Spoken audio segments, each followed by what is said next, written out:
이번 이야기는 미국 살인마 괴담 제프 더 킬러.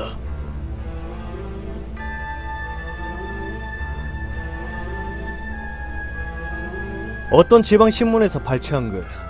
여전히 활개치고 있는 불길한 익명의 살인마. 아직 범인이 잡히지 않은 연쇄 살인이 있고 나서 여러 주가 지났습니다. 하지만 이 불길한 익명의 살인마는 아직도 활기를 치고 있습니다. 지금까지 좀처럼 단서를 잡히지 않았는데 한 소년이 용감하게도 자신이 살인마의 습격에서 살아남았다고 주장하고 있습니다. 악몽을 꿔서 오밤중에 일어나게 되었어요. 소년이 말했습니다. 그런데 분명히 제가 자기 전에 창문이 닫혀 있었는데 깨어보니 어떻게 된 건지 창문이 열려 있었어요. 그래서 일어나서 창문을 닫았죠. 그런 다음 다시 이불 밑으로 기어 들어가서 잠이 들었답니다. 잠이 들려던 순간에 이상한 느낌이 들었어요. 누군가가 저를 쳐다보고 있는 느낌이었죠. 저는 위를 쳐다보고 깜짝 놀라서 침대에서 뛸 뻔했어요. 제가 본 것은 미약한 빛이었어요. 커튼 사이에서 빛나고 있었어요. 그것은 한 쌍의 어떤 눈이었는데 그냥 눈이 아니고 아주 검고 불길하게 생긴 눈이었어요. 눈 주위도 검은색이었고 그냥 솔직하게 정말 무서웠어요. 그의 입을 봤는데 진짜 미소가 길고 끔찍하다고 표현하게 될까요? 아무튼 제 몸에 있는 털들이 다 곤두서는 것 같았어요. 그 형체는 거기에 서서 나를 바라보고 있었어요. 마침내 정말 영혼처럼 느껴지는 시간 뒤에 그가 말했어요. 짧은 말을 내뱉었는데 진짜 미친 사람만이 그렇게 말할 수 있었을 거예요. 그는 단지 자라 라고 했어요. 나는 비명을 질렀죠. 비명을 지르자 그는 나를 덮쳤어요. 그는 칼을 들고 내 심장을 겨눴죠. 그리고 내 침대 위로 뛰어들었어요. 나는 맞서 싸웠어요. 저는 자꾸 주먹을 날렸고 이리저리 굴렀죠. 그를 때려 눕히려고요.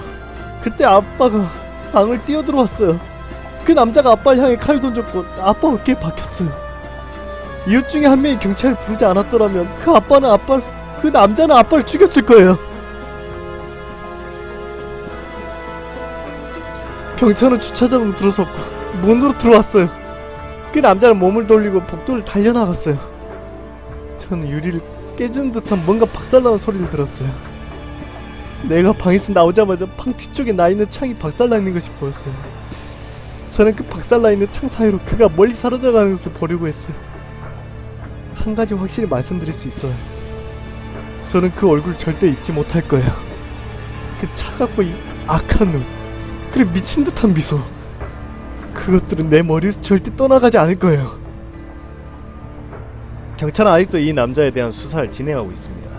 여러분 중에 이 이야기에 나온 신상착의와 비슷한 사람을 본다면 지역 경찰서로 신고하십시오.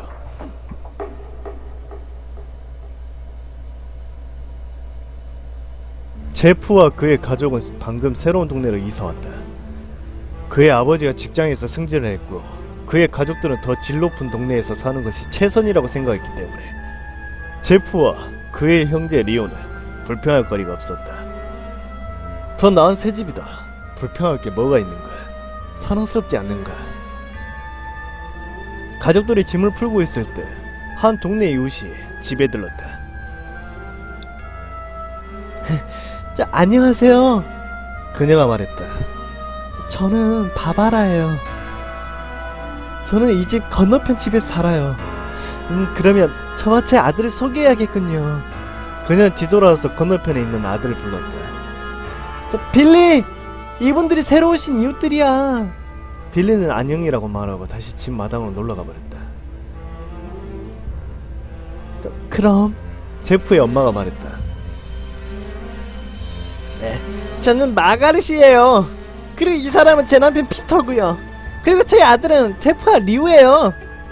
그들은 그렇게 자기소개를 했고 바바라가 제프네 가족을 그녀의 아들 생일잔치에 초대했다. 마가렛이 그렇게 해주면 정말 좋을 것이라고 말하기에 바로 전에 제프와 그의 형제인 리오는 가기 싫다고 할 참이었다. 제프와 그의 가족들이 짐을 다 풀었을 때 제프는 그의 엄마에게 다갔다. 엄마!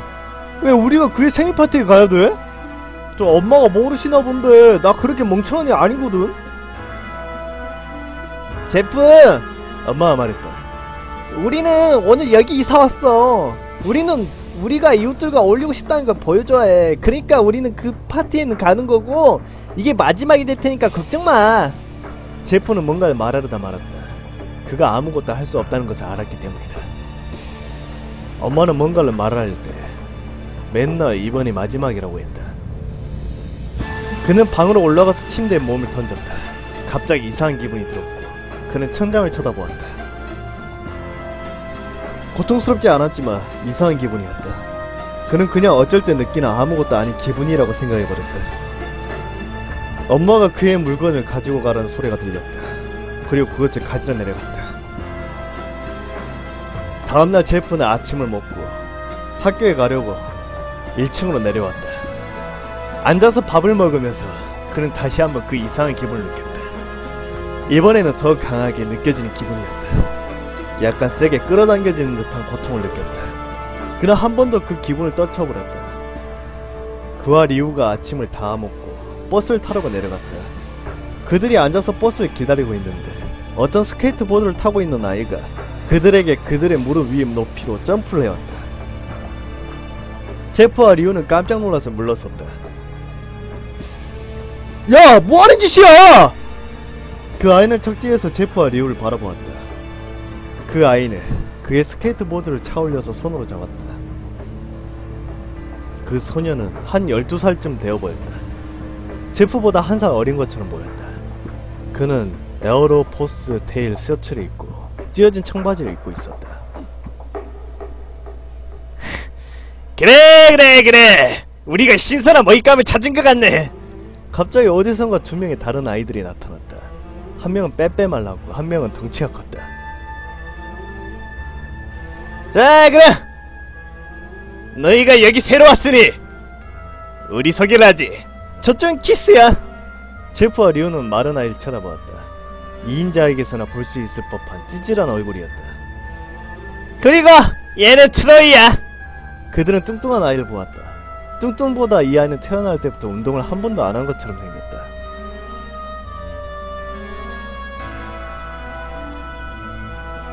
그리고 나는 첫 번째 아이가 말했다. 랜디야. 이 마을의 모든 아이들은 소량의 버스비를 내게 돼야 되지. 내 말이 뭔 뜻인지 알지? 리우가 일어나서 그 아이의 눈을 한방 치려고 할 때 나머지 두 아이 중 한 명이 칼을 리우에게 들이댔다. 나는 너네에게 더 협조적인 걸 바랬는데 이렇게 되면 어렵게 갈 수밖에 없지. 랜디는 리우에게 걸어가서 그 주머니에서 지갑을 꺼내갔다. 제프는 그 이상한 기분을 다시 느꼈다. 이제 진심으로 강하게 느껴지는 기분이었다. 정말 타오르는 듯했다. 그가 일어서자 리우가 그에게 앉으라고 제스처했다. 제프는 그를 무시하고 랜디에게 걸어갔다. 야, 잘 들어라 이 양아치야. 내 형제 지갑을 돌려줘. 어? 그렇지 않으면... 랜디는 지갑을 주머니에 넣고 그의 칼을 뺐다. 안 그럼 네가 어쩔 건데? 그가 말을 마치자마자 제프는 랜디의 코에 빠르게 주먹을 날렸다.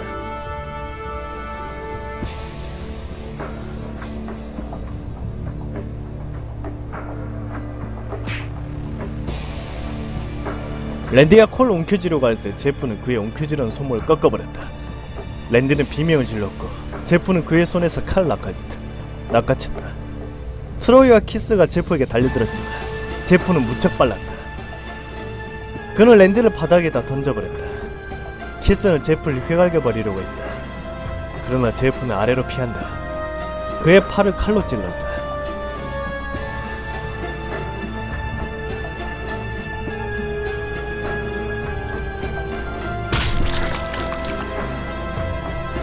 키스는 그의 칼을 땅에 떨어뜨리고 비명을 지르며 땅에 엎어졌다. 트로이도 그에게 달려들었지만 제프는 이번엔 칼도 필요치 않았다. 그는 그저 트로이의 배에 주먹을 한 대 바로 꽂아놓고 트로이가 쓰러졌다. 그는 쓰러지면서 사방에 토를 냈다. 리오는 그저 멍하니 놀랬어. 제프를 쳐다볼 수밖에 없었다. 제프! 어떻게 네가? 이것이 그가 한 말의 전부이다. 그들은 버스가 오고 있는 것을 보았고 이 모든 일로 혼날 것을 알았다. 그래서 그들이 할 수 있는 한 빨리 달리기 시작했다. 그들은 달리는 와중에 뒤를 봤다. 버스 기사가 랜디와 다른 아이들에게 뛰어가는 것이 보였다. 제프와 리우가 학교에 왔을 때 그들은 감히 무슨 일이 있었는지 말할 수가 없었다. 그들이 한 것은 그냥 앉아서 수업을 듣는 것이었다. 리오는 단지 제프가 몇 명의 아이들을 때려눕힌 것을 생각하고 있었으나 제프가 생각하고 있는 것은 그 이상이었다. 그는 그 이상한 기분에 대해서도 생각하고 있었다. 그것은 무서운 어떤 것이었다. 그는 그것이 얼마나 강한가에 대해서 생각했고 이 기분은 사람을 해치고픈 충동이라고 생각했다. 이게 어떻게 들리는지에 대해서는 좋아하진 않았지만 그는 기분이 매우 좋은 것을 참을 수 없었다. 그는 학교에 있는 동안 그 기분을 느끼지 못했다. 그 기분이 그에게서 떠나버린 것 같았다. 그가 버스 정류장에서 일어난 모든 일 때문에 집에 걸어가게 되었어도 그리고 이제 어떻게 해서 버스를 탈 수 없게 되었어도 그는 행복했다. 그가 집에 돌아와서 부모님이 오늘 하루 어땠는지를 물었을 때 그는 불길한 목소리로 말했다.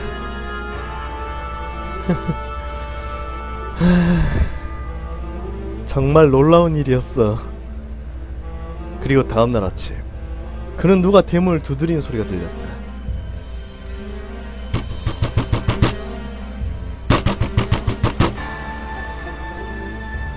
그는 경찰관 2명이 문 앞에 있는 것을 보았다.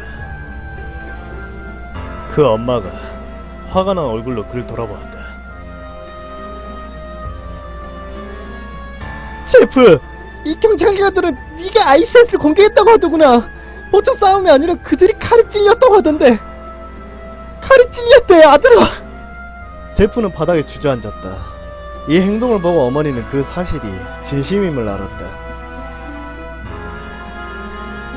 엄마, 그들이 먼저 나와 리우에게 칼을 들이댔어요. 얘야! 경과 한 명이 말했다.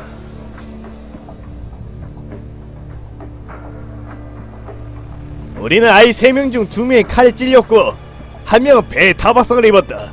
그리고 너희가 달아났다는 것을 본 증인도 있어. 이제 그럼 우리 어떻게 해야 될지 너도 알겠지? 제프는 변명을 해봐야 소용없다는 걸 깨달았다. 그는 그와 리우가 먼저 습격받았다는 것을 말할 수가 있었다. 그러나 그 사실에는 증거가 없었다. 그들은 그들이 달아나지 않았다고 말할 수도 없었다. 왜냐하면 그들이 도망간 것은 사실이니까. 그래서 제프는 그 자신이나 리우를 변호할 수 없었다.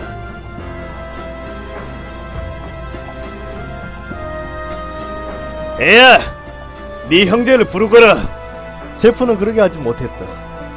왜냐하면 그 아이들을 모두 때린 것은 오직 자신이기 때문이다. 경관님, 그거 나였어요. 그 아이들 때린 것도 저였어요. 리우를 막으려고 했을 거예요.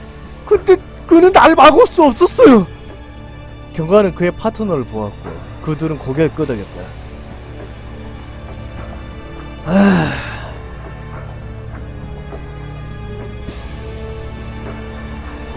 그럼 애야, 너는 소년원에서 1년 써가야겠는데. 기다려! 리우가 말했다. 그들은 모두가 그가 칼을 들고 있는 것을 보았다. 경관들은 총을 꺼내 리우를 겨눴다. 왜 저였어요? 내가 그 어린 양아치들을 두들겨 팼고 이걸 증명할 증거도 있어요. 그는 그의 소매를 들어 상처와 몸을 보였다. 마치 그가 싸움을 한 것처럼. 아들아, 제발 칼을 내려놓으렴. 어머니는 말씀하셨다. 리오는 칼을 들어 올린 후 땅바닥에 떨어뜨렸다.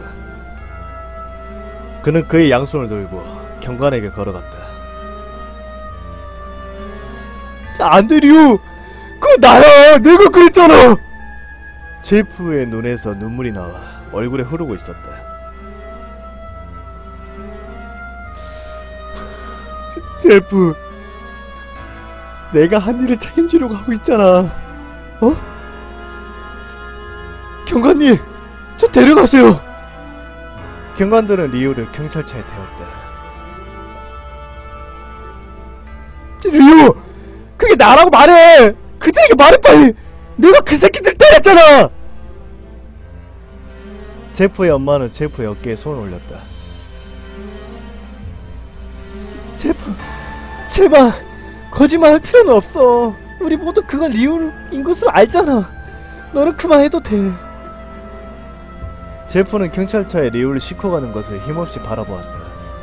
몇 분 후에 제프의 아버지가 차도에 주차를 하고 제프의 얼굴을 보고 무언가가 잘못된 것을 알았다.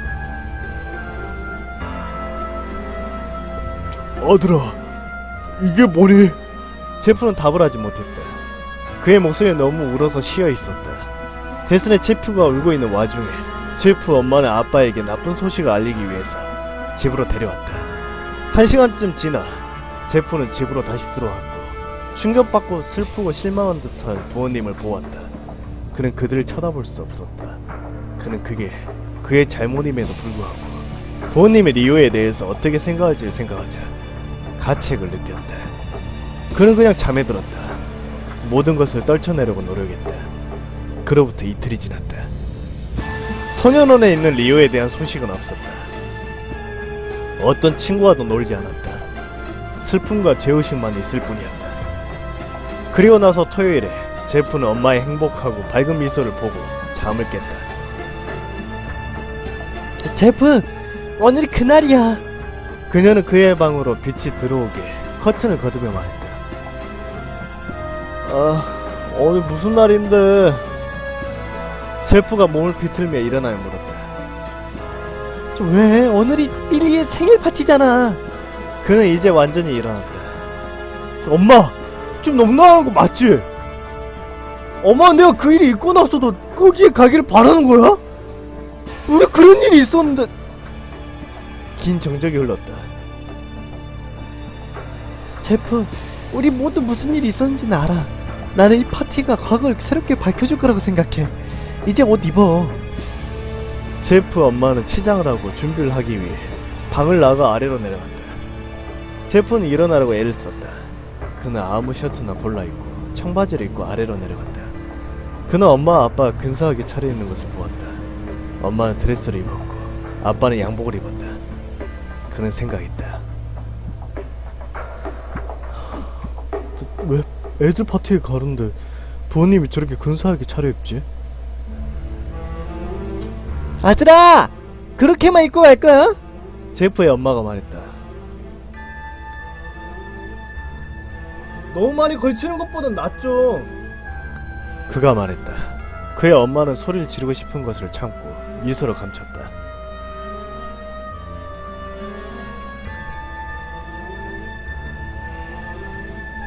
근데 제프, 우리가 과하게 꾸몄는지도 모르지. 근데 네가 어떤 인상을 주기 위해서는 이렇게 입어야 한단다. 제프의 어머니 말했다. 제프는 툴툴거리며 그의 방으로 다시 올라갔다. 나 좋은 옷이 없는데. 그는 아래로 소리를 질렀다. 엄마! 나 제대로 된 옷이 없는데? 그냥 하나 골라봐. 그의 엄마가 말했다. 그는 좋은 옷이라고 불릴만한 옷을 찾으려고 옷장을 둘러보았다. 그의 특별한 경우에 입는 검은색 양복 바지와 메리아스를 찾았다. 그러나 이 바지에 맞는 셔츠를 찾을 수 없었다. 그는 주위를 둘러보았지만 스트라이프 셔츠와 무늬가 있는 셔츠만 찾을 뿐이었다. 그 어떤 것도 이 바지와 어울리지 않았다. 마침내 그는 하얀색 후드티를 찾아서 걸쳤다.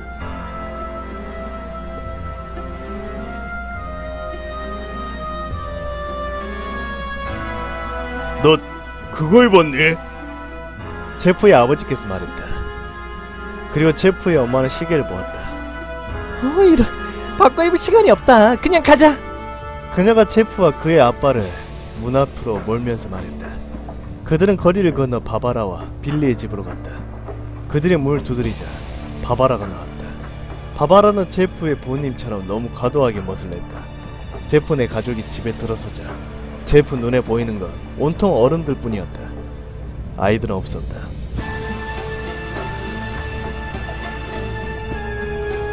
아이들은 마당에 있어. 제프 나가서 애들 만나보는 게 어떻겠니?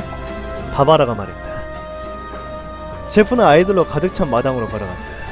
아이들이 이상한 카우보이 복장을 하며 플라스틱 총으로 서로를 쏘며 뛰어다니고 있었다. 그는 마치 토이스 R.U.S. 미국의 유명한 장난감 가게에 서 있는 기분이었다. 갑자기 한 아이가 그에게 다가가 장난감 총과 모자를 건네주었다. 야, 우리 놀래? 그가 말했다. 아니야, 아가야. 나는 이런 장난감 가지고 놀기에 너무 나이가 많아. 그 아이는 이상한 강아지상의 얼굴로 그를 쳐다보았다. 제발. 아이가 말했다. 좋아, 제프가 말했다. 그는 모자를 쓰고 그 아이들을 쏘는 신용을 하기 시작했다. 처음에 그는 정말 우습다고 생각했다. 그러나 그는 실제로 이 놀이를 즐기기 시작했다. 이것은 그 생각에서 리우를 떼어놓는 첫 번째 일이었다. 그는 얼마 동안 아이들과 놀았다. 그 소리가 들리기 전까지 말이다. 이상한 굴러가는 듯한 소리였다. 그리고 그 소리가 그를 덮쳤다. 랜디, 트로이, 그리고 키스가 모두 함께 스케이트보드를 타고 담장을 뛰어넘었다. 제프는 가짜 총을 떨어뜨리고 모자를 벗었다. 랜디는 타는 듯한 중후의 눈빛으로 제프를 쳐다보았다. 안녕, 제프! 그렇지, 그가 말했다.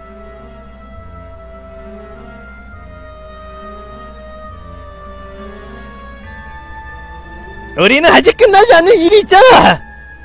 제프는 랜디의 멍든 코를 보았다.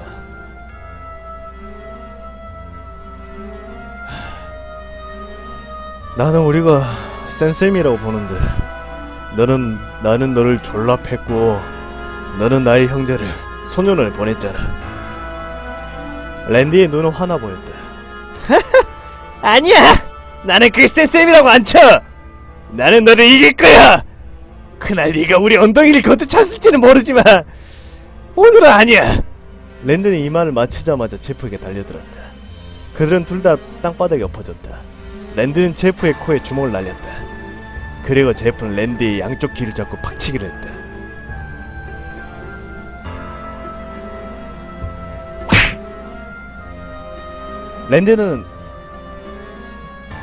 제프는 랜디를 그에게서 밀어냈다.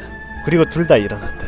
아이들은 비명을 질렀고 부모님들은 집 밖으로 뛰쳐나왔다. 트로이와 키스는 주머니에서 총을 꺼냈다.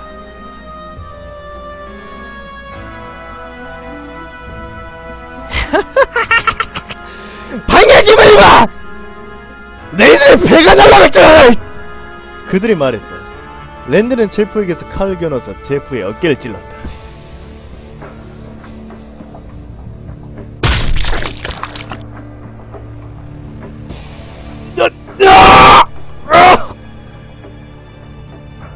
제프는 비명을 질렀다.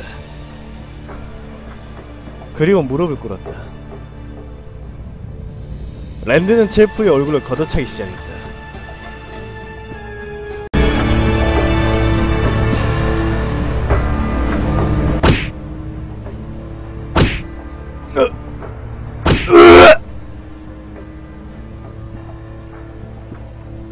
랜디가 3번을 찾아 제프는 그의 다리를 잡고 비틀어버렸다. 그래서 랜디는 땅에서 넘어져 버렸다. 제프는 서서 뒷문으로 걸어갔다. 트로이가 그를 잡았다. 도와줘! 그는 제프의 카라 뒤를 잡고 테라스 물통에 던져버렸다. 제프가 일어나려 하자 그는 땅으로 걷어차져서 내팽개치셨다. 랜디는 제프가 피를 토할 때까지 계속해서 제프를 찼다.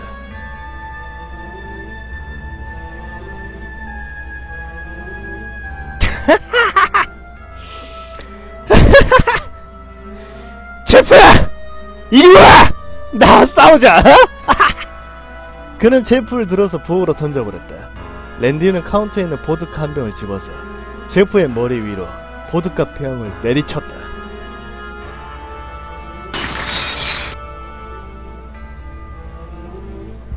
싸워! 에? 그는 다시 제프를 거실로 던졌다. 이리와 제프! 어? 날 봐! 제프는 흘낏봤다. 제프의 얼굴은 피로 가득 덮었다.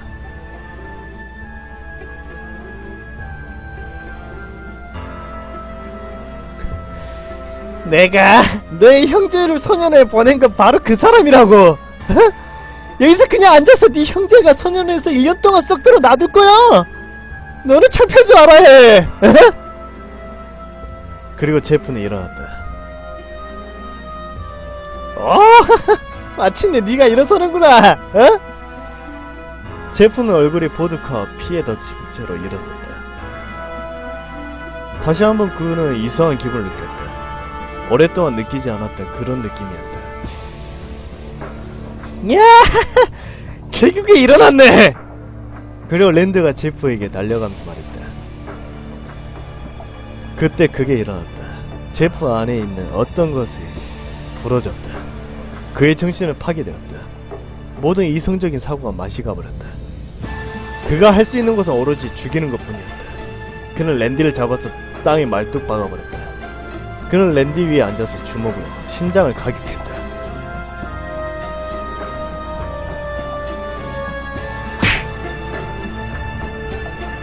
이 펀치는 랜디의 심장을 멈추게 했다. 랜디가 숨을 고르고 있는 사이 제프는 그를 가격했다. 펀치와 펀치를 계속했다. 랜디의 몸에서 피가 뿜어져 나왔다. 그는 그가 마지막 숨을 쉴 때까지 주먹을 날렸다.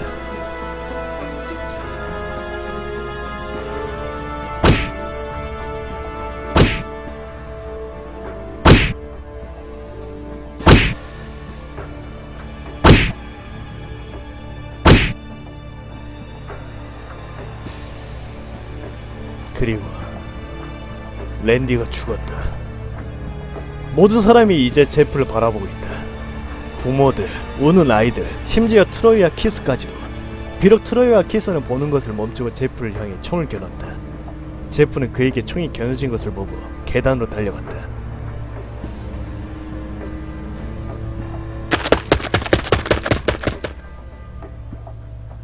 그가 달리자 트로이와 키스는 총을 쐈다.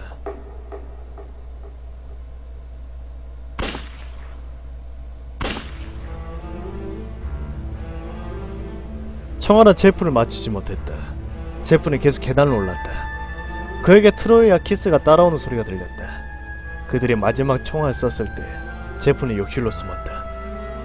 그는 수건거리를 잡고 벽에서 떼어냈다. 트로이와 키스가 달려왔고 그들은 칼을 들고 있었다. 트로이는 제프에게 칼을 휘둘렸다. 제프는 뒤로 물러서서 트로이의 얼굴에 수건거리를 꽂아 넣었다. 트로이는 거칠게 밑으로 넘어졌고 이제 남은 것은 키스였다. 그는 트로이보다 더 잽쌌다. 그리고 제프가 수건거리를 휘두르자 피했다. 그는 칼을 떨어뜨리고 제프의 목을 잡았다. 그는 벽으로 제프를 밀었다. 어떤 표백제가 선반에서 제프의 머리 위로 떨어졌다. 이 표백제는 그 둘을 태웠고 둘 다 비명을 지르기 시작했다. 제프는 그의 눈을 할 수 있는 한 잘 닦았다. 제프는 수건거리를 뒤로 뺀다. 키스의 머리로 휘둘렀다. 키스는 피를 죽을 듯이 흘리면서 누워있었지만 어쩐지 그는 불길한 웃음을 띠고 있었다.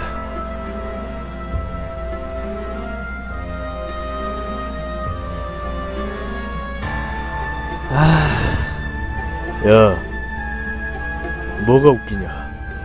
제프가 물었다. 키스는 라이터를 꺼내 불을 당겼다.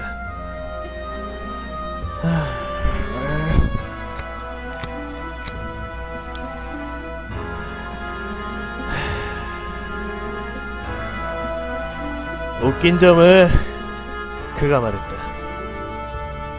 그건 바로 네가 표백제와 알코올로 뒤덮여 있는 거야. 키스가 그의 몸쪽으로 라이터를 던지자 제프의 두 눈이 동그래졌다. 라이터가 그의 몸에 닿자마자 그 불은 보드카에 있는 알코올을 태웠다. 알코올이 그를 태울 동안 표백제는 그의 살결을 태웠다. 제프는 불길에 사로잡히자 꽥하는 소리를 질렀다. 그는 몸을 굴려서 불 끄려고 했지만 소용없었다.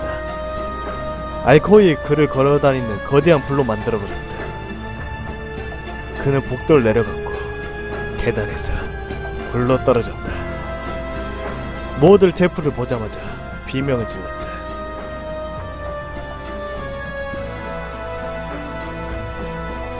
이제 불붙은 제프가 땅에 쓰러졌다. 거의 죽은 채로 마지막으로 제프가 본 것은 그의 엄마와 아빠가 불을 끄려고 한 것이다. 그때 그가 정신을 잃었다.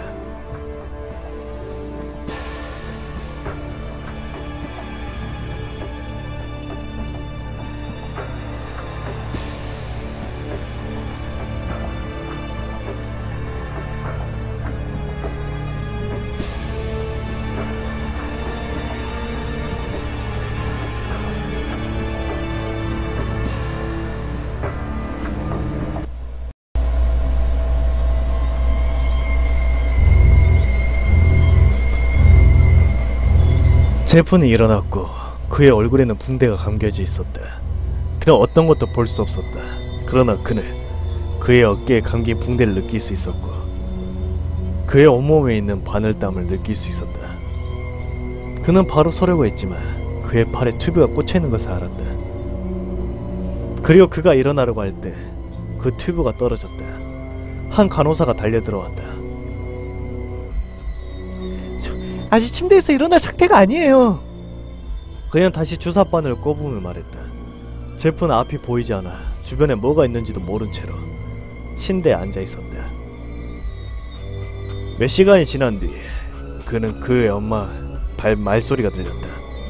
아가야, 괜찮니? 그녀가 물었다.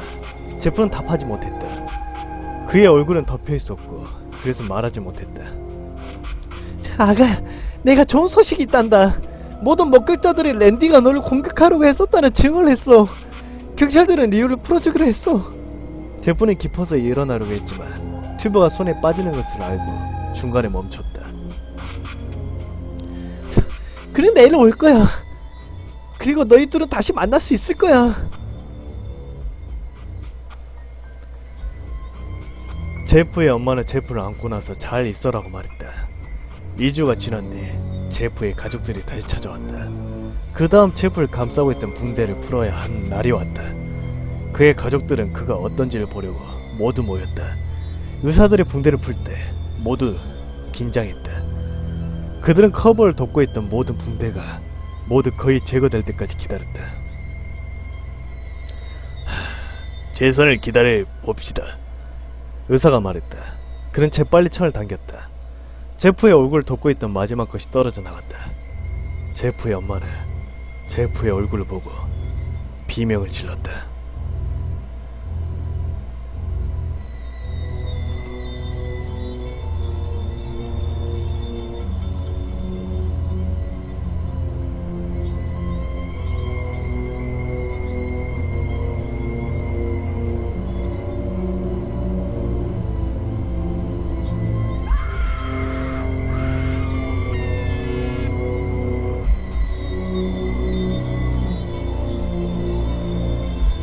리오와 제프의 아빠도 그의 얼굴을 보고 대경실색했다.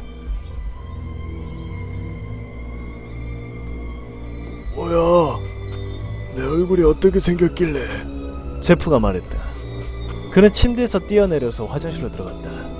그는 얼굴을 보고 이 혼란의 원인이 된 자신의 얼굴을 보았다. 그의 얼굴은 정말 공포스러웠다. 그의 입술은 진한 검붉은색으로 타있었고 그의 얼굴은 순수한 하얀색으로 변해 있었다. 그리고 그의 머리카락은 갈색에서 검정색으로 타서 병색되어 있었다. 그는 천천히 그의 얼굴에 손을 올렸다. 가죽의 느낌이 났다. 그는 그의 가족을 향해 뒤를 돌아보고 다시 얼굴을 보았다. 제프, 리오가 말했다. 그렇게 나쁘진 않아. 그렇게 나쁘진 않다고? 제프가 말했다. 이거 완벽해! 그의 가족들은 동시에 놀랐다. 제프는 미친듯이 웃기 시작했고 그의 가족들은 그의 왼쪽 눈과 왼쪽 손이 수축되어 있는 것을 보았다. 제프, 너 괜찮아? 괜찮냐고? 나는 이보다 행복한 기분을 느낀 적이 없어!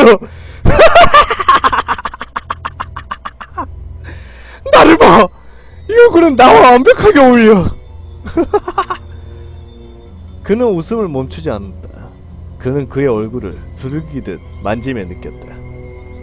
그는 거울을 봤다. 뭐가 그를 이렇게 만들었나.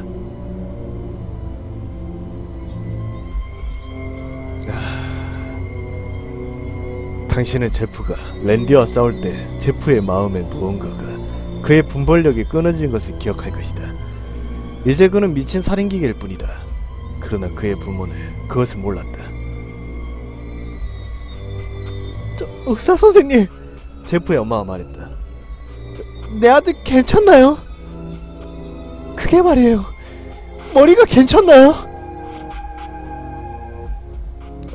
네, 괜찮습니다. 이 행동은 다량의 진통제를 투여받은 환자에게서 나타나는 전형적인 행동입니다. 만약 그의 행동이 몇 주 내로 바뀌지 않는다면 병원으로 다시 데려오세요. 그러면 심리 테스트를 할 것입니다. 오, 고맙습니다. 제프의 어머니는 제프에게로 다가갔다. 제프, 이제 갈 시간이야. 제프는 거울을 바라보았다. 그의 얼굴은 여전히 감기 어린 미소가 깃들어 있었다. 알았어요, 엄마. 그의 엄마는 그의 어깨를 잡고 데려가 옷을 가지러 갔다. 이거 여기 딸려 들었던 거예요.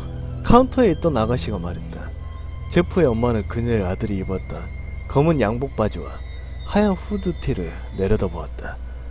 이제 그것들은 피가 묻어있지 않고 깨매져 있었고, 제프의 엄마는 그의 방으로 그를 데려가서 그의 옷을 입혔다.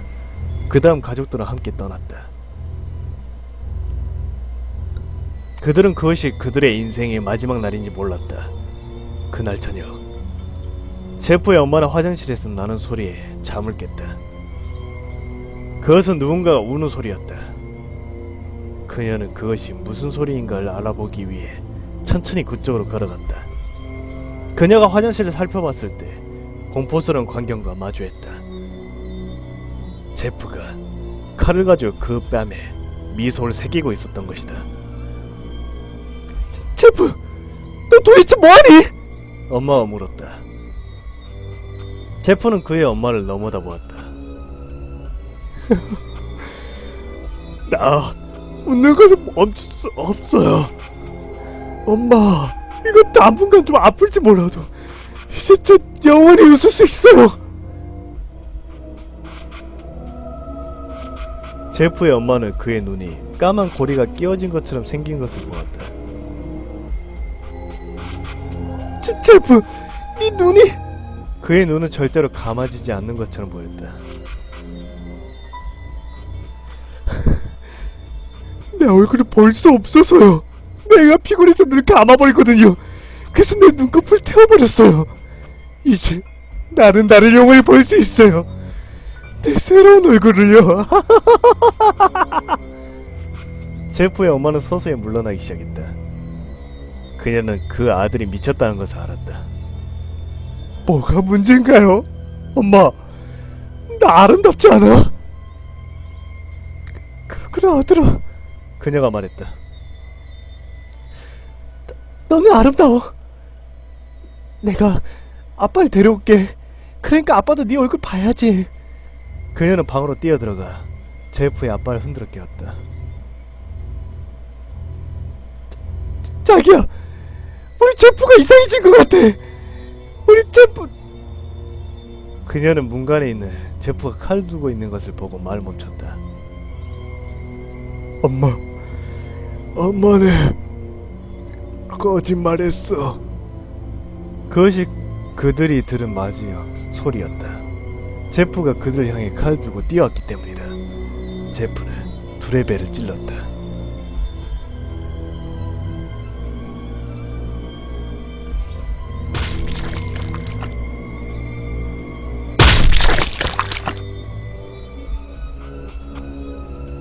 그의 형제 리오는 이상한 소리가 일어났다. 그는 어떤 소리도 듣지 못해서 눈을 감고 다시 잠에 들려 했다. 그는 잠결에 누군가 그를 보고 있다는 이상한 기분이 들었다. 그는 제프가 그의 입을 감싸기 전에 올려다보았다.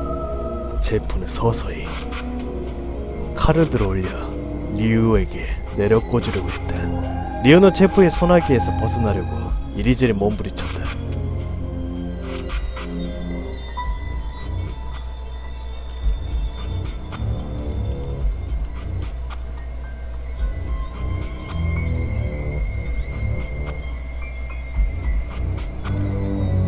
쉬. 제프가 말했다. Go to sleep.